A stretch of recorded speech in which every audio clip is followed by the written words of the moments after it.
چی منو زدی؟ هلو گایز، بگم به بچه منو زدی؟ آره؟ بگم به بچه منو زدی؟ آره؟ بگم به بچه منو زدی تو رو دعوا کنن؟ برای چی منو زدی؟ برای چی دماغ منو گاز میگیری؟ برای چی دماغ منو گاز میگیری؟ ها؟ برای چی دماغ منو گاز میگیری تو؟ من تو گاز بگم؟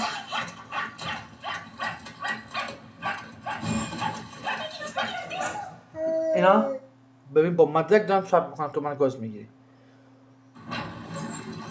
فردا میرم ازت شکایت میکنم. جانم من دایی؟ آقا الان داریم چیکار میکنیم؟ داریم انیمیشن میبینیم؟ هتل کرمانسیلیا. آی آی آی آی آی نزد برای چی منو میزنی؟ برای چی منو میزنی؟ مگه من ارث مادرت خوردم منو میزنی؟ برای چی منو میزنی؟ چرا منو میزنی؟ مگه من ارث مادرت خوردم منو میزنی؟ ها؟ برای چی منو میزنی؟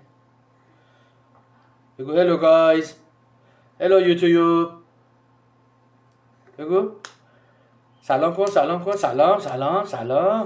حال شما خوبی؟ سلام کن، سلام. بگو بای بای، ما دوباره میایم. خدافظ، بای کن دایی.